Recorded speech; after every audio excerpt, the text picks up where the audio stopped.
let's pick a Grateful Dead ticket stub and see what, if anything, I remember from that show. It's fun to do. All right, today we're gonna do, let's see, Charlotte Coliseum, Wednesday, June 17th, 1992. This was a 2-night run, and I don't know if this was the first or second night. It's funny, I'm wearing my Outer Banks shirt here. If you're ever on Hatteras Island out there in the Outer Banks, you gotta stop by the Scratch Made Snackery. Tara and I's good friend Chris runs the place. She makes great stuff. Look for the purple bus out front, all decked out in cool Grateful Dead shit. And her husband Kyle is total metal. He'll be, at the counter rocking Suicidal Tendencies hat and shit. They're fucking awesome. Anyway, back to this show. Let's find out more about this show. Hold on.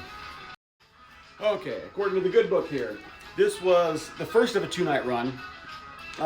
This was my first time out there on the East Coast.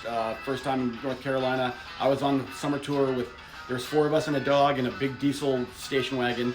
And we were just, small time wheeling and dealing from show to show. And anyway, this show, I don't remember too much about this particular show. Seems pretty run of the mill. But what happened afterwards, I remember very well. So it's Touch of Grey, Greatest Story Ever Told, West LA Fadeaway, Mama Tried, Big River, Jackaro, All Over Now, Deal. Second set is China Rider, Way to Go Home, Estimated Drums, Wheel, Black Peter, Good Lovin', US Blues. Okay, like I said, on tour, diesel station wagon, scrimping by from show to show.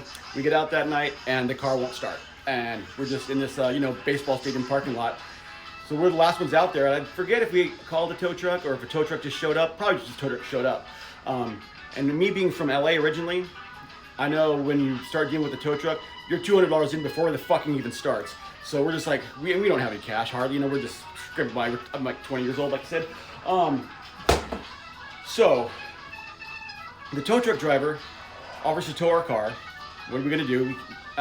Tows our car, but then drives us to a place where we can spend the night, like camp out overnight, like this golf course. Not only does he do that, he comes back in the morning and picks us up, takes us to the shop.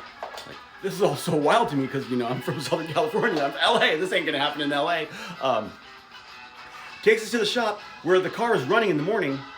He tells us, okay, I can fix it for this much, but you got these bad glow plugs in the diesel. I don't know anything about cars, but I remember they were glow plugs, and he gave us this can of stuff to spray on the glow plugs every time we wanted to start the car, and the car would start up. People who know cars probably know exactly what I'm talking about. I don't know what any of that does. I didn't then, I don't now, but it got the car started, and every time we wanted to start the car, we just had to pop the hood, spray the stuff on there, and off we went. Didn't charge us anything. Like I said, drove us around, picked us up.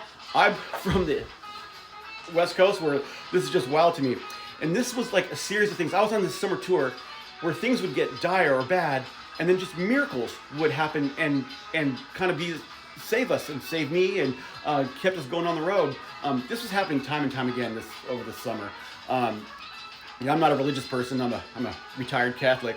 But I know my mom was praying hard for me all that summer, so maybe that had something to do with it, or maybe just some, dumb luck, good karma, call it what you will, I don't know. But things like that just kept on happening, and the 4 ones blew me safely home, that's for sure.